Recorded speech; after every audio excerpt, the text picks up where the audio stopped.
Today I'm so delighted to introduce my guest to you, Jenny Li Ciccone. Welcome to you, Jenny. Hi, Bev. Thank you so much. I'm honored to be here. It's wonderful to have you join me today. So let's hear more about you and what it is that you do, Jenny. Okay, yeah, thank you for asking. Let me introduce myself, Jenny Li Ciccone. I'm a joyful living and soul purpose coach and an EFT practitioner. So I work with spiritual-oriented women and men, break their emotional and thought patterns that made them feel trapped and held back in life, so that they could feel nurtured, re-energized, and free to take actions and move forward. Before that, I worked as a career coach and consultant for over 15 years, had my biology and management degree qualification in the past. Coach you trained coach. Yes, love it. So let's talk about your journey. So you're focusing on joyfulness now, but I'm sure it wasn't always that way. So tell us a little about your story. I am so glad you asked me this question, because my practice, the name of my practice is Joyful Journey. So without my journey, I will not be here today to do this work. I was chosen. So back to the child, I was always a seeker, and I, was very spiritual oriented. Back then I didn't know, but follow my tribe and, pursued external success.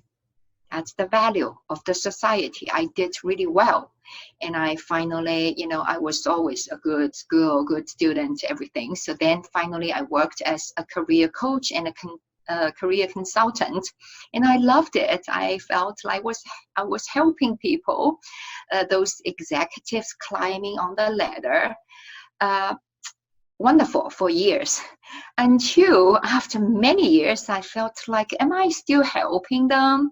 Because, a higher power, more money, and a higher title didn't really bring the fulfillment and happiness. For some of them, it went to the opposite situation. So I started to lose my passion and asking and praying about my next step. What should I do next if I lost the passion to do this? And then suddenly my life, I got the answer. My life turned upside down. I got hit in every area in my life.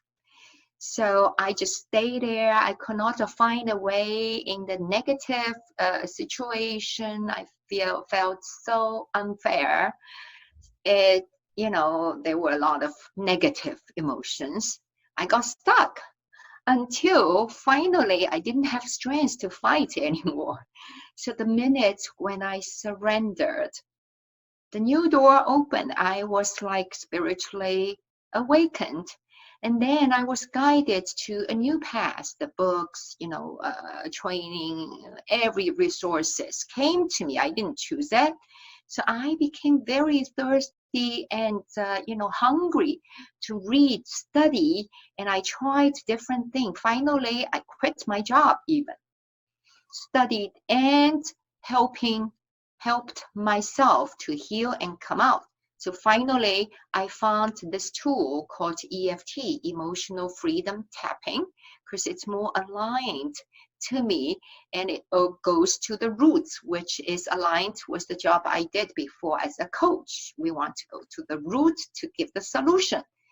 So I stayed there, got myself certified and a couple of other modality. Now I'm an EFT, practitioner, and also chakra healing or so. Then, even along the way, finally I realized I was meant to experience. This was my calling. That's why I came to this world in this lifetime to spread the message. Because when I shifted myself, I saw the huge difference from negative feeling gradually to start to accept myself, felt good, and finally to a place I really feel the peace and the joy. I'm thankful, in daily life, everything started to change and to flow. Of course, it didn't come, right away. It's a long journey, a lot of tears, Yes. adversities, challenges, and the discomfort and the physical symptoms, everything. But it's all worth it. So finally, when I came out, and also intuitively, I heard the message about the world needs healer, and you are going to go out to spread the message of joyful living and a fuller living. So here I am. Beautiful, That's my Jenny. journey. That's Thank you. wonderful. And that's, often we as teachers, educators, coaches, we have had that experience, and that makes us more understanding and empathetic of what people are going through. And when we were talking earlier, you mentioned that you have a 4-step method to deal with fear and anxiety. So can you explain a little bit about that so we can sort of use that as a framework for what we're discussing today? Okay, sure. Yeah, this also was a procedure. It was a journey. So when I started finally to do this work, I, observe this whole situation. So finally, and I love system, because it makes things easy and simple. So I finally found, the clients, when I started to work with them, I always needed to help them to discover what's going on, what is out of the alignment. Especially as a career coach, before we talk about the purpose, but now they are stuck. It's out of the alignment and out of the balance in their body system. So we discover the first step, what's going on. And then, we found what is out of the alignment, misaligned as who they are and their intentions, their purpose, what their soul is longing for, but for some reason they just cannot make it happen. So they got to actually split inside, because part of them really want to do it, but part of them, it's like, just cannot. So it's not like for some other people, okay, I don't do it, that's fine, just quit. But they cannot quit because it's their soul's essence. So I want to do it, I don't want to do it, make them feel split inside. It's a very painful space. So then the second step, when we know the situation, what's going on, so we start to release those feelings and thoughts and beliefs that got stuck in our head, in our subconscious mind, actually. So one thing I like to mention is that many of those, I call them stuck energies, we don't know they are there, or we intentionally chose not to confront it because it's not comfortable, painful, or even scary, whatever. And especially when we are stuck, we don't have solutions. And then we feel so frustrated, we want to push them away. And actually causes more internal battles. So it causes, it's like internal tug of war. Yes. And, so the tool I use, it's really powerful to help people get the clarity, because those emotional stuff or subconscious thoughts also, they happen in the right hemisphere. It's not just in logical mind. And stress, anxiety, fear, those kind of things, they are feelings. So logical mind doesn't resolve emotional issues, but they are disconnected, and we don't allow ourselves to feel our feelings because we judge them, just like I did before, negative. I don't want to go there. So then we choose to suppress, hide, ignore, freeze, avoid, or even deny. I'm a positive person. I'm not, like that. So then it's all inside. It got stuck. So the tool helps us to touch those energies, because they are all feelings carry energies.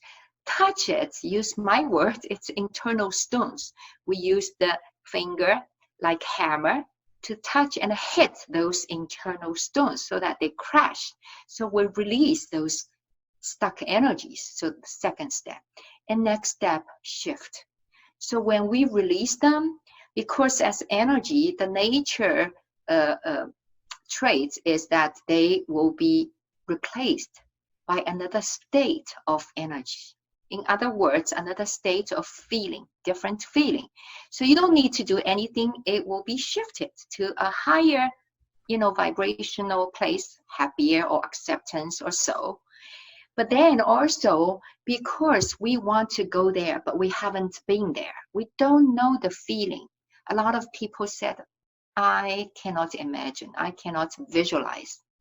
So the third step, we actually start to use some kind of exercise, visualization, or it's like seed planting. So we plant the positive seeds and then guide our mind to feel and create the vibrations for our future self, of our future life, ideal life we want to live. So we train our mind to practice our vibration already. So then energy flows where intention goes. Yes, so it the does. energy finally starts to flow. Otherwise, you only focus healing. My problem, I need to get unstuck. So your energy is all here at this problem side. It doesn't move. That's why you're still stuck. But then you start to focus on that point. The energy starts to flow. And then, the things will start to shift. So that third step, shift. Finally, it's moving forward. We start to take actions. But I like to add one more point for the final step. Usually myself and my clients, so many people, when we finally start to take actions, we think we are all ready, we are excited, but then guess what? It's still not happening. We're still not moving. We're still not take actions. So this step, actually, we finally discovered there is still a lot of internal resistance. It could be our fear of the change, our fear of going out to be seen as our brand new self, because we have never been that person before. Now we release and shift it and become more of our authentic self. It's kind of scary to go out to be seen as who we really are. So it's the fear, a lot of reluctance and resistance. And also I found a lot of subconscious family issue, generational issue, tribe issue. It got stuck deeply there, block us. Self-worthiness actually is a huge one. We don't know it's there, but it's almost like, do I deserve really to want bigger for my life? Something like that. And it's hidden. So altogether, discover, release, shift, move forward. Beautiful. Great way to understand it. And that's brought a couple of questions up for me that I'd love to explore. So you talk there about fear, and I know that you talk about the battle between fear and love. So what do you mean by that? Okay, thank you for mentioning that. It's really especially important for my work because it's about emotional shifting, transformation through emotional and spiritual healing.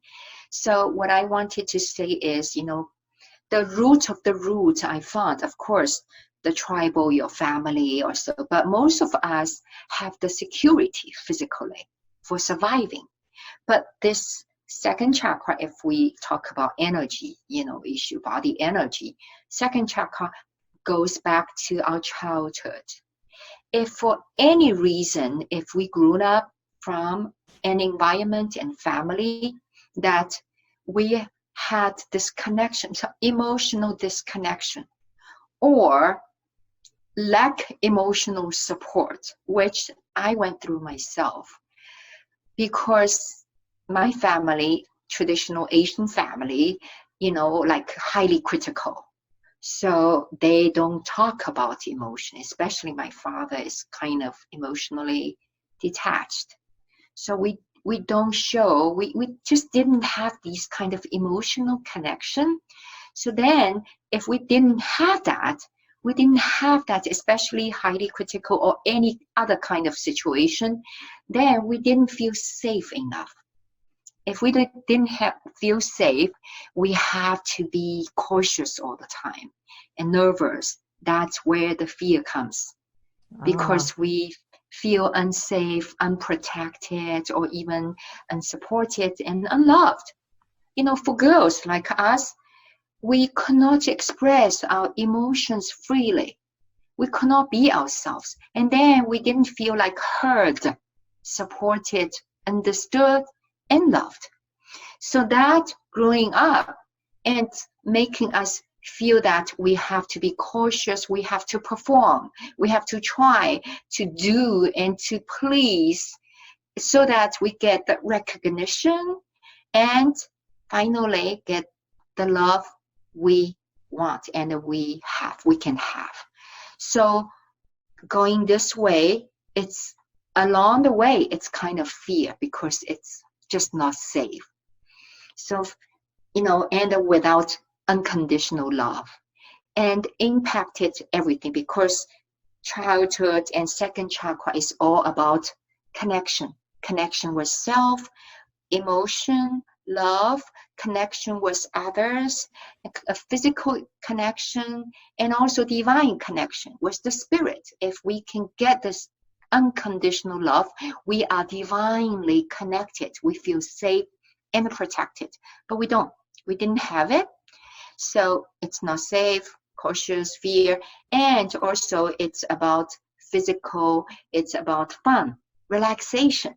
So that's why a lot of adults finally they feel like they have to be on guard all the time, cannot relax and cannot have fun. And also it's about creativity, because when you are relaxed, when you could have fun, your brain wave is under certain vibrations, frequency, and you are in the state could do the most creative work. We are all the creator, artist of our life. But then when we are not in that state, we just cannot. And also interesting enough, it's also about the money, because money is not just money itself. Money is the energy of love. It's the both ends, receiving and the giving. If we were not secure, we were not protected, we have to do or so, we have to give, perform, and we didn't learn how to naturally just receive. When you receive, you don't need to do anything. You don't need to do anything to be yourself, but we cannot be our true self. We have to do something. So that connection got, broken as well. So finally, without this unconditional love, without emotional support, and we will stay in this fear state. And with certain situation, we got trapped, and finally the patterns formed. So to the root, actually, no matter what situation, health, everything goes to the fear and the love. When you can have the emotional connection, love, unconditional love, you love yourself first, and you can receive your own love, and then you can love others. All starts to flow, and the fear will just fade away by itself. That makes so much sense for me. It resonates with, high performers. Like I know myself, I'm a high performer, and I can see, as you've explained some of that, where some of the roots of that are, that it's in the doing that I feel the achievement and the love for that, rather than the unconditional love. So thank you for sharing that. That was a real epiphany for me as you were talking. And you also mentioned, Jenny, about stuck energies, and you said that patterns are signs of stuck energies. So how do we know what signs are there that we are in a pattern of that stuckness, and what can we do about it? Oh, thank you so much for asking this question, because it's just so profound, so important.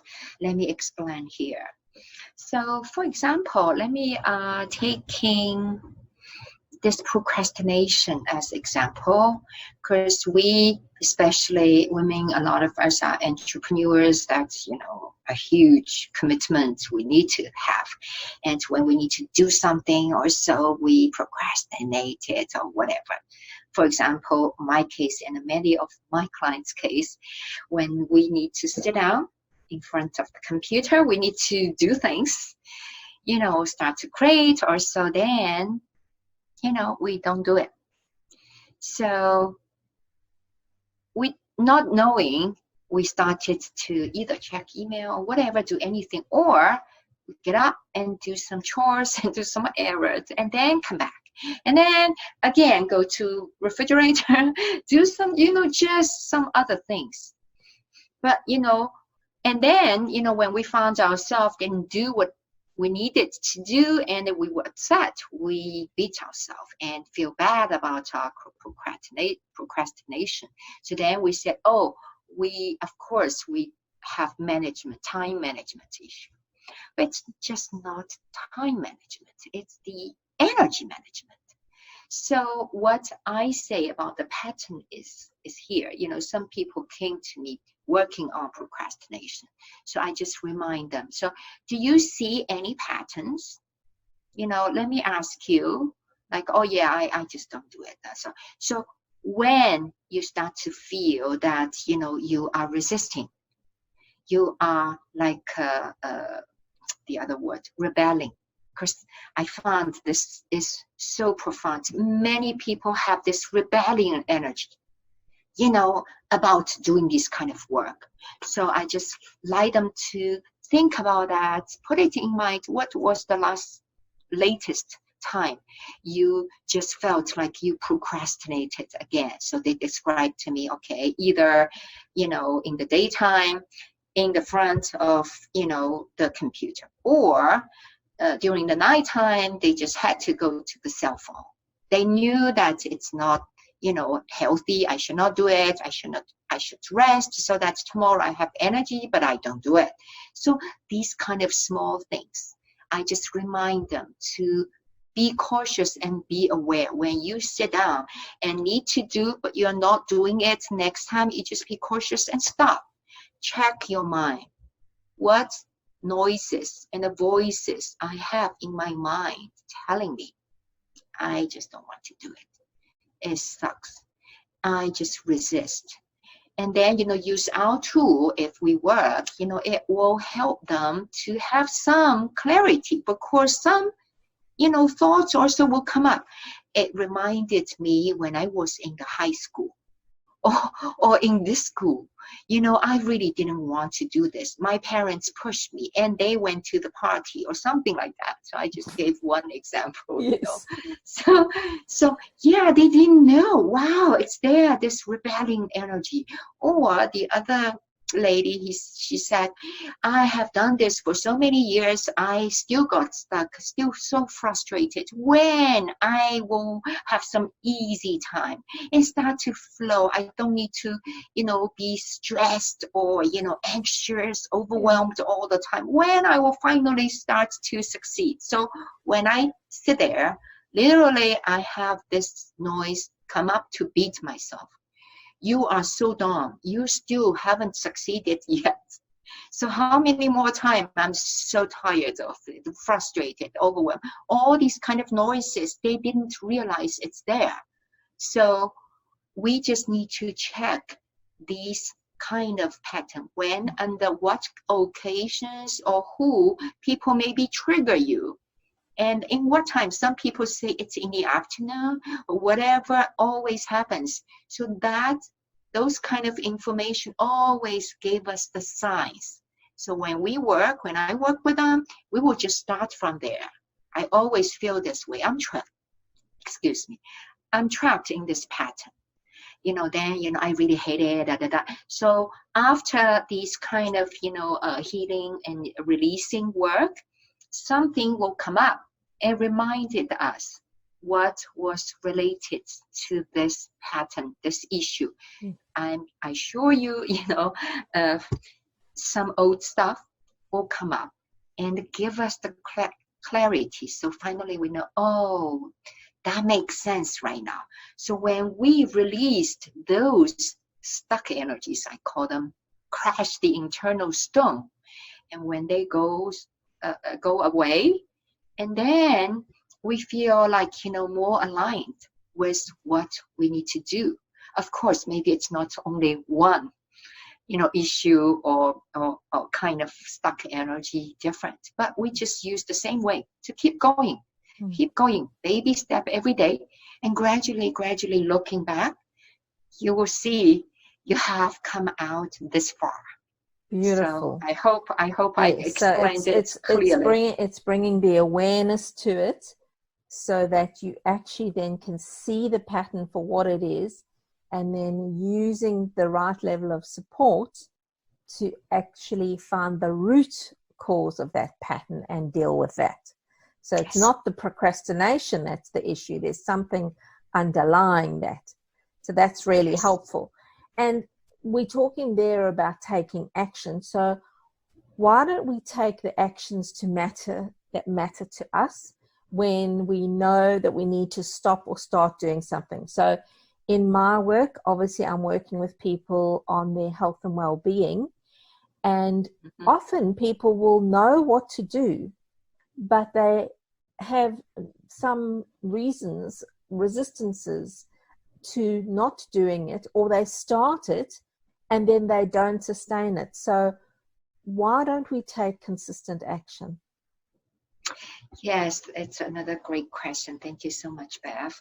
Yeah, I think it's related to the last question you asked about, procrastination, or so we had something inside of us. To answer this question, I feel like it's also very, very common in my work with people. People always came to me and said, it sucks. I know what I need to do, what I need to stop doing, but guess what? I just don't do it. so it's like, I can give one example. Hopefully it makes sense for this to explain this question. And that's exactly the word this lady said. I just don't do it. I feel frozen. So then, we started, just use this statement. I am trapped in this pattern that I'm not doing it. I feel frozen, not taking action, blah, blah, blah. But I really want to do it. But part of me, has something inside. I didn't want to do it. Da, da, da. So then I ask her, what made you feel you want to do it? Because I want to really heal myself and I want to be healthy. That's why she's doing as, wellness coach or healer. So, okay, so why do you want to do this? Stay healthy. Why do you want to stay healthy? Because, if you don't stay healthy, I have kids, I should be there for them. Okay, so that's normal. Why it drives you so, so motivated you. Now things start to come out. Because I have this fear. Fear of what? Fear of unhealthy. We all have that. We have health issue. It's normal. No, for me, it's really because now she starts to finally, those emotions came up. The fear. Now she remembered, her family members when she was a child because of the health pass away, leaving her in that situation. She found like she lost the love of her life.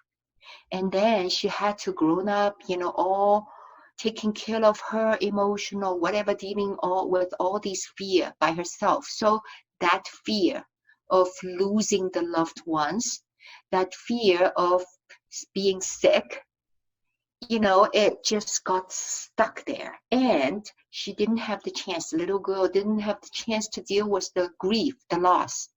And when we went down to deeper level, we found that she still were stuck in that shocking moment, knowing that she lost the love of her loss. So now we started the door is open. We start to see what is the underneath, issue. And we went to the root to heal that wounds, the loved ones, and also the grief, the loss, and the fear. We tapped away, clear the energy or so, and gradually, this was the biggest thing. Of course, she had some other thing, but this is the biggest. So finally, when we let go of that fear, so she moves forward to do this work, not based on her fear of losing the love, fear of being sick. You see, it's the different motivation. So finally, she was motivated by healthy drive, healthy desire. Because I experienced this, I really can come out finally, and I want to help others. I could help them so that they don't need to go through this again like I experienced, felt was horrible feelings. So now it's really the healthy desire and driving, so she's inspired. So she started to shift. Of course, it's still a journey, had some other issues, and then the body resistance. We were so used to this old way, and the body was confused. The body thought they need to do that, so that it could be us. So the body keeps, doing this to be loyal to us. But now they don't know. It doesn't serve us anymore. We need to change. So also, again, that's the next one I mentioned in the previous question as well, the inner resistance. So we also, clear that energy. So gradually, we start to be aligned again. So the internal tug of war, it's like stopped. So feel more and more aligned with who we are and our purpose. So finally, she started to take actions. Now she's fine. I hope it explains. That's a great example. That's a great way to explain it. So, you know, when you were talking about the 4-step method, you said the last one was about moving forward. So, is there a recommendation or an action that you can give listeners now that would support them to take that next step? Whatever the next step is that they need. What are some of the tools that are easy to just explain simply now? Okay. One important point I really like to share, because that was me before I beat myself, and many of my clients came to me. They really judge themselves about all these issues they have. They cannot accept, and they are stuck. They feel any kind of horrible, bad feeling, of course.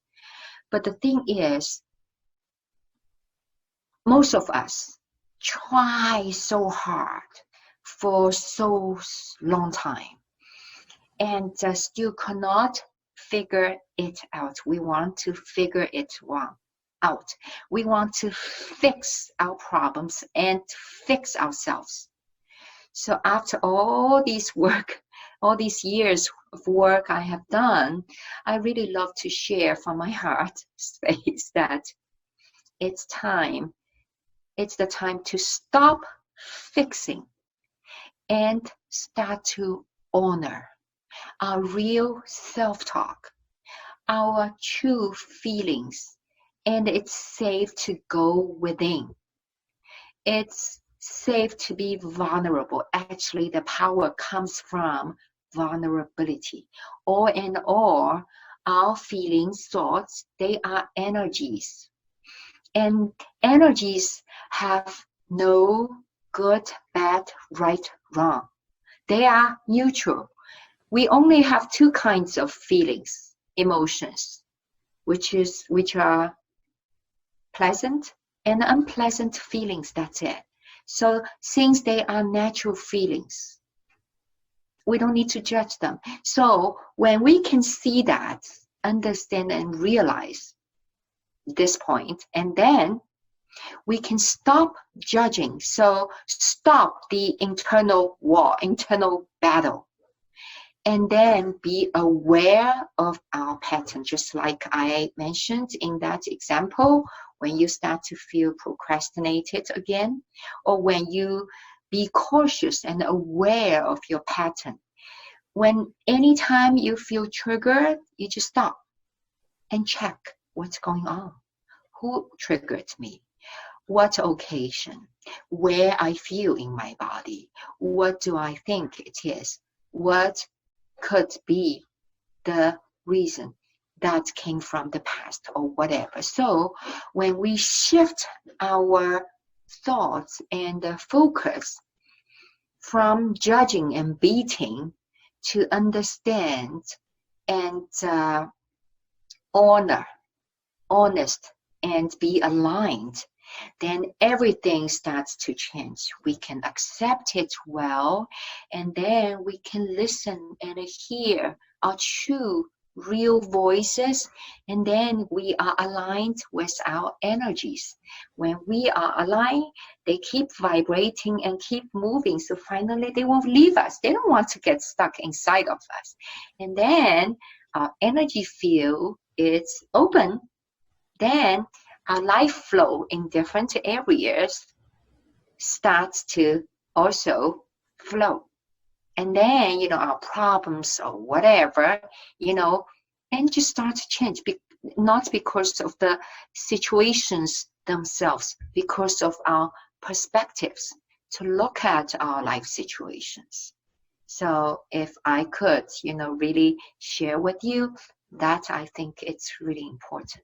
Hopefully it helps. Yes. So that's just stop, connect back in with yourself and reflect, really, is what you're saying there, so that you can stay in alignment with that. And that really, it's not, you're not labeling it good or bad. It just is what it is. And sometimes it feels pleasant and sometimes it feels unpleasant. So brilliant. Thanks, Jenny. And our final question is, what are your tips for living fabulously? Tips. Fabulously. 3 tips, let's say. 1 or 2. Okay, yes. And feel free to be yourself. We don't need to get permission, other people's permission to be ourselves. Just feel free to be ourselves, be authentic, and then we find our freedom, find our flow. Is that one tip? Beautiful. Yeah, 2 love tips. it. Yes. Love it. Absolutely love it. And you can find Jenny Li Ciccone at her website, which is joyfuljourneycoaching.net, and also on Facebook under Joyful Journey. And the links will be in the show notes, and so that you can get the right spelling of everything. And Jenny, thank you so much for inspiring us today. What I feel really came together for me is that your description of this battle between fear and love, it's not something that I've ever heard anyone speak about, but it makes so much sense that this, this need, it's one of our basic human needs, is to be loved. And yet, if there's situations that we've grown up in where the love was conditional, it's actually shaped us and created these patterns and fears in us. And there is a way out. But I also love that you said you don't have to keep fixing yourself. You can come back to who you really are and release these things in a way. So I just love what you've had to say today. It's just been really empowering and powerful. So thank you for being on the show with me today. Thank you so much, Beth. Yeah, I really also feel resonated with your work. Thank you.